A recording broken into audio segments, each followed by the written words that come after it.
विघ्नहर्ता श्री गणेश, श्री गणेश, श्री गणेश।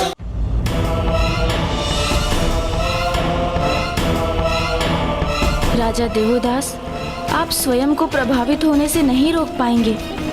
आपने पिताश्री को काशी से दूर कर माँ को कितनी पीड़ा पहुँचाई है। इस भूल का आभास आपको अब होगा जब मैं आपको माँ के 9 रूपों की संपूर्ण कथा सुनाऊंगा।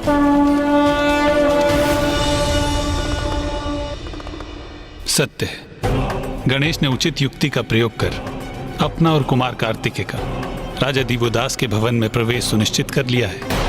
हाँ नारायण, गणेश तो स्वयं परम ब्रह्म है। उन्हें ज्ञात है कि देवी सरला ही नागराज वासुकी की पुत्री ही है।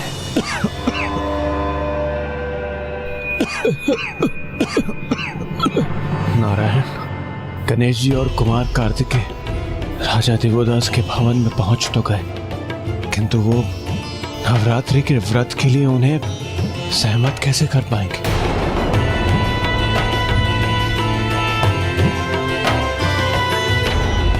उन्हें जो कुछ भी करना होगा शीघ्र करना होगा, क्योंकि अब एक एक पल भयंकर संकट प्रस्तुत कर सकता है।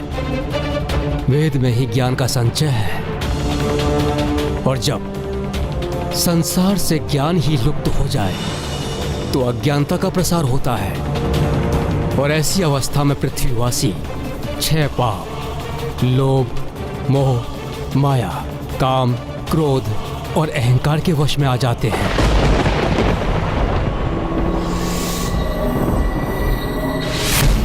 ओम देव शांति अंतरिक्ष शांति, ओम देव शांति अंतरिक्ष शांति, वनस्पतयः शांति शांति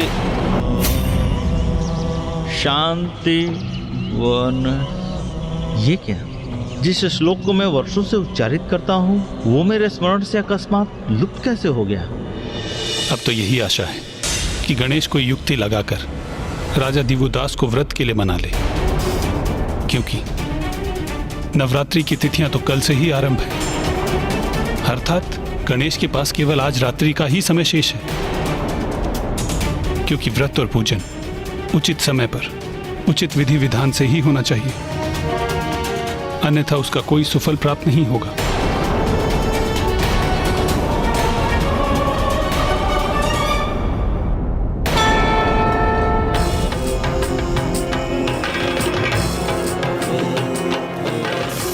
जिनका व्यक्तित्व ऐसी अद्भुत दिव्यता से परिपूर्ण हो, ऐसे ब्राह्मण बालकों के दर्शन करने का सौभाग्य तो मुझे पूर्व में कभी प्राप्त नहीं हुआ।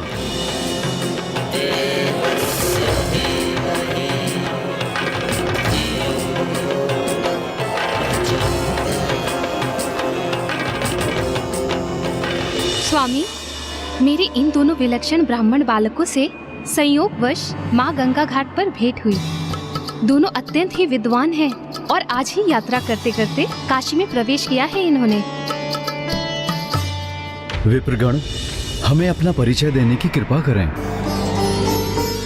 प्रणाम महाराज दिवोदास, मेरा नाम गुणेश है। और मैं इनका अग्रज कृतेश हूँ। आपका हमारी काशी नगरी में और मेरे राजभवन में स्वागत है।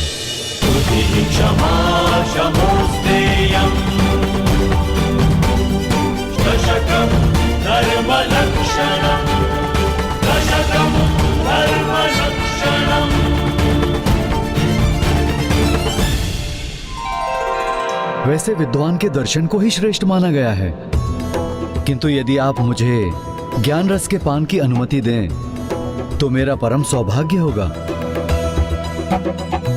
ब्राह्मण देवता, मेरे स्वामी को भी उनके कुछ अतीत के बारे में बताइए ना। अवश्य माता।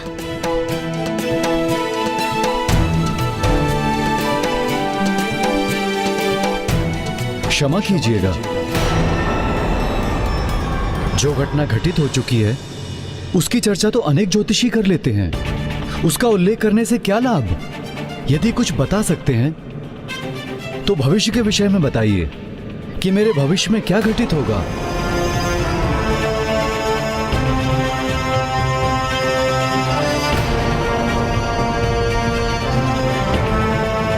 महाराज दिवोदास, मैं तो आपको आपके भविष्य से परिचित करवा सकता हूँ, किंतु क्या आप में इतना सामर्थ्य है कि आप मेरे वचन सुन सकेंगे? क्योंकि बहुत संभव है कि आपको मेरी भविष्यवाणी अप्रिय प्रतीत हो, आपका मन उससे आहत हो जाए, क्योंकि कुछ सत्य सत्य होते हुए भी प्रियकर नहीं होते। ब्राह्मण देवता, मैं सदैव धर्म का पालन करता हूँ, और जो धर्मनिष्ठ होते हैं उनकी तो सत्य में भी अपार निष्ठा होती है। इसलिए जो कहना चाहते हैं निसंकोच कहें। एक बार पुनः विचार कर लीजिए महाराज। मैं आपसे पुनः निवेदन कर रहा हूँ, आप जो कहना चाहते हैं निसंकोच होकर कहें।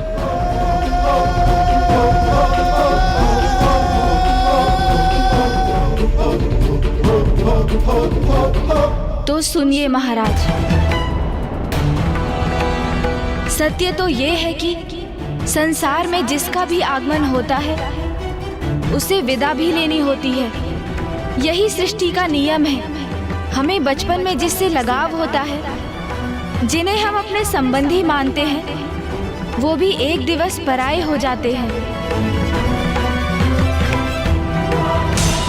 आप क्या कहने का प्रयास कर रहे हैं ब्राह्मण देवता?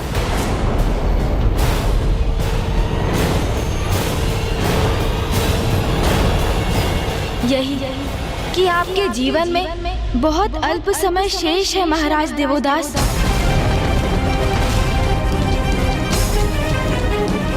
मात्र 10 दिवस की अवधि के पश्चात काल आपकी आत्मा को आपकी देह से विलग कर अपने साथ ले जाएगा।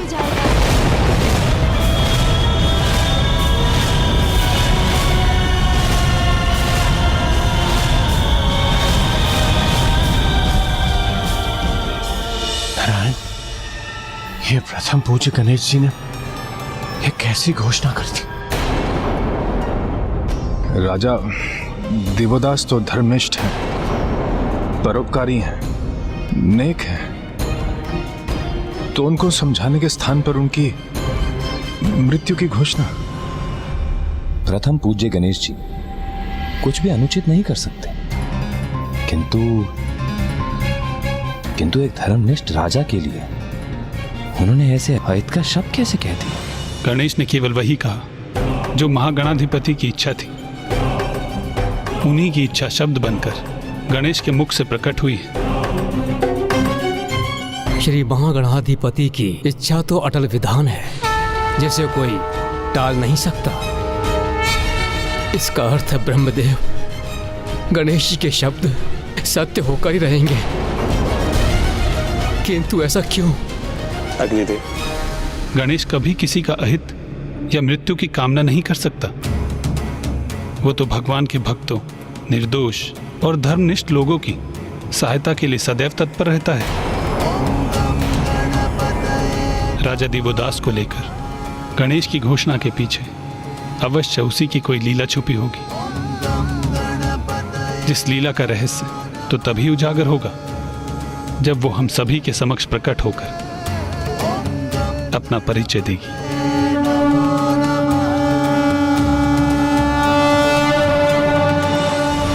बस बस, कैसे ब्राह्मण देवता है आप? आपके मुख से ऐसे अशुभ शब्द कैसे प्रवाहित हो सकते हैं? मैंने आपको अतिथि रूप में स्वीकार कर अपने निवास में आमंत्रित किया। मेरे स्वामी और मैंने आपका आदर और सत्कार किया, और आप मेरे ही सुहाग के उजड़ने की भविष्यवाणी कर रहे हैं।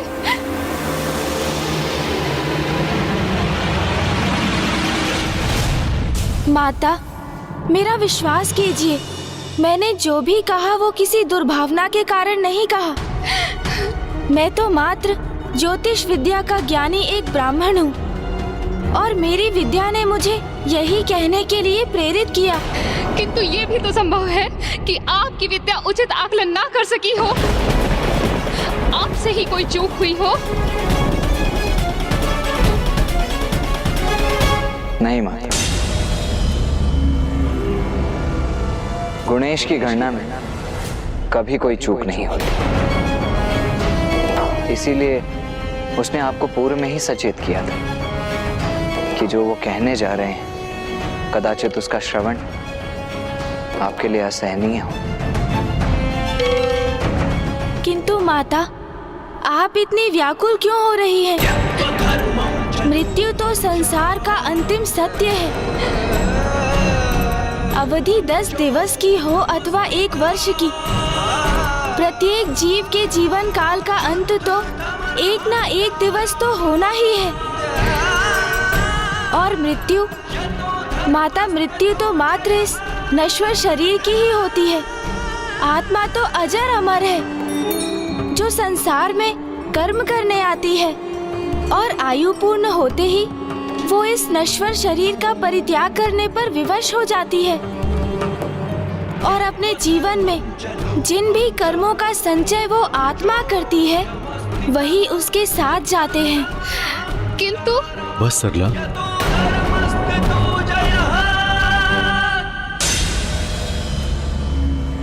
ब्राह्मण देव, मैं आपकी भविष्यवाणी सादर नकारता हूं।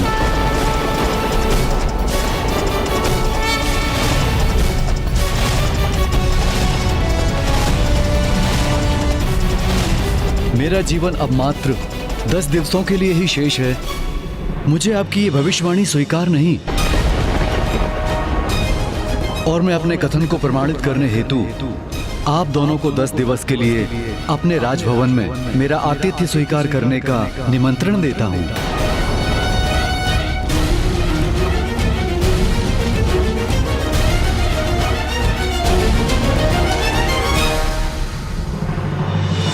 मुझे क्षमा करें राजन, किंतु हम आपका निमंत्रण स्वीकार नहीं कर सकते। ये गणेश जी क्या कर रहे हैं? वो राजा दिवोदास के निमंत्रण को अस्वीकार क्यों कर रहे हैं? यही तो गणेश जी और कुमार कार्तिकेय का आशय था कि वो राजा दिवोदास के राजभवन में जाएं और उन्हें समझाएं, वहां स्थित हो जाएं। किंतु वो ना क्यों कर रहे हैं? किंतु आप मेरा निमंत्रण क्यों नहीं स्वीकार कर सकते? क्या आपको इस बात का संशय है कि मेरा ही कथन सत्य प्रमाणित होगा और आपको आपकी गणना में चूक होने के कारण काशी में लज्जित होने के लिए विवश होना होगा? नहीं राजा, उसकी तो तनिक भी चिंता नहीं है हमें। वास्तव में कल से नवरात्रि की तिथियां आरंभ हो रही हैं। मैं और मेरा अनुज गुणेश नवरात्रि की इन तिथियों में 9 दिवसों का व्रत और पूजन करते हैं। उसमें तो आपको कोई समस्या उत्पन्न नहीं होगी, क्योंकि मैं और देवी सरला आपके व्रत और पूजन की समुचित व्यवस्था कराएंगे। क्या आपको हमारा आतिथ्य स्वीकार होगा?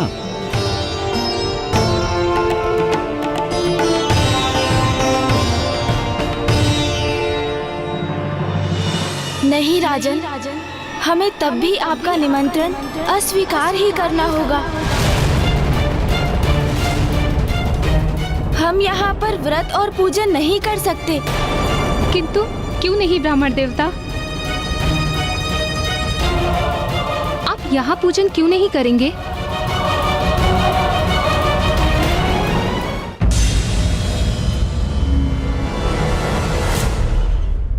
माता, नवरात्रि के व्रत और पूजन तभी सफल होते हैं जब जहाँ उनका आयोजन होता है और वहाँ पर निवास करने वाले सभी सदस्य उसका पालन करते हैं। मैं और भैया यहाँ तभी रह सकते हैं जब आप और माता भी इस व्रत और पूजन में सम्मिलित हों।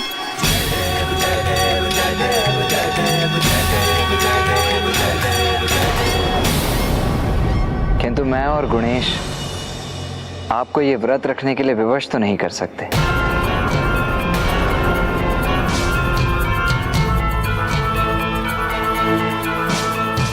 इसीलिए इस अवधि में हम यहाँ नहीं रुक सकते। अब हमें आज्ञा दीजिए। रुकिए ब्राह्मण देवता।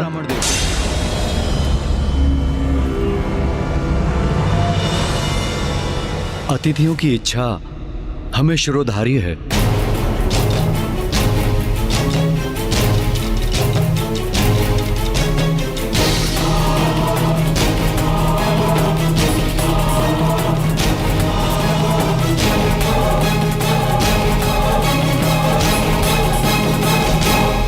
इसलिए मैं और मेरी पत्नी सरला भी आपके साथ नवरात्रि व्रत और पूजन पूर्ण विधि विधान से करेंगे। ये तो अति उत्तम होगा।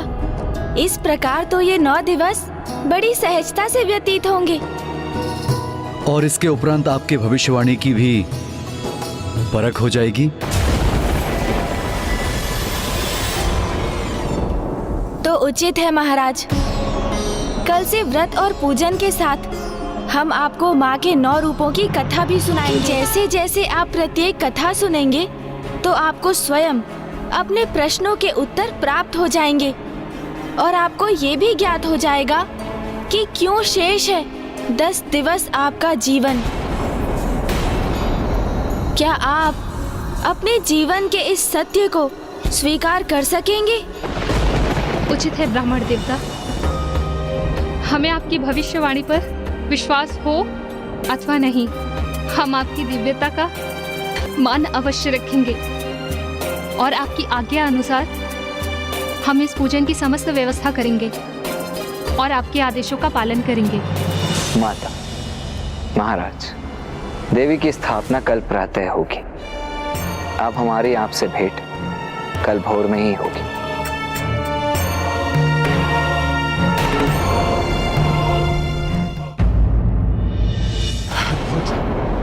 हाँ देवराज, इस विकट परिस्थिति में माता की भक्ति ही हमारी शक्ति है। अब हमारे पास अधिक समय नहीं है।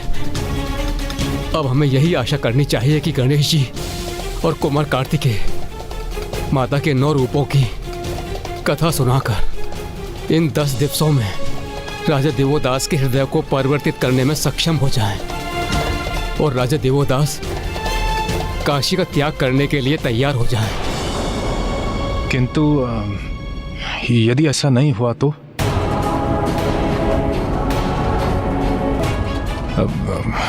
यदि दुर्गमासुर और भी कोई नीचता कर गया तो?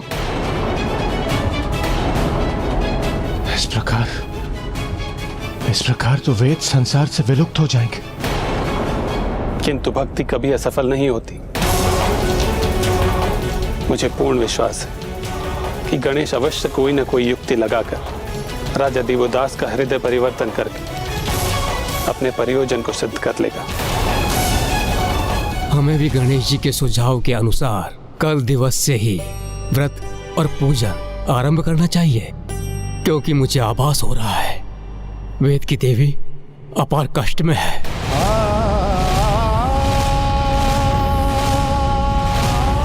हे माता, रक्षा करें। और उनकी पीड़ा में निरंतर वृद्धि हो रही है। तुम्हारी अज्ञानता ही तुम्हारे विनाश का कारण बनेगी दुर्गमासुर।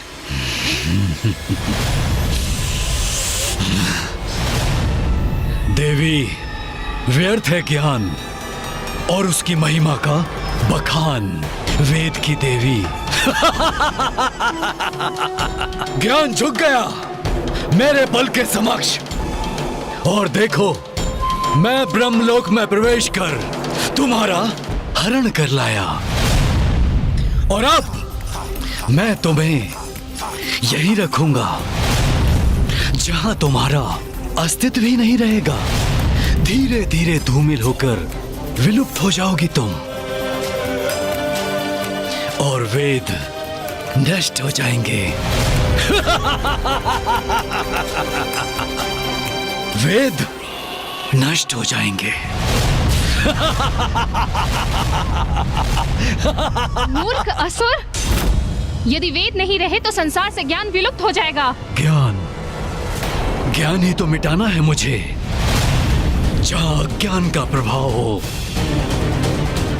ऐसा संसार चाहिए मुझे क्योंकि अज्ञानी जीवों पर शासन करना अत्यंत सरल होता है। इतना भी नहीं जानती ज्ञान के भंडार की देवी, वेद की देवी।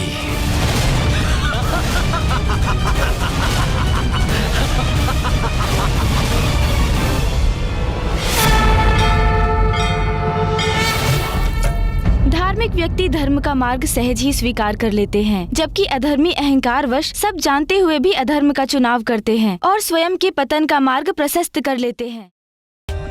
For more updates, subscribe to our channel, click the show links and enjoy watching the videos.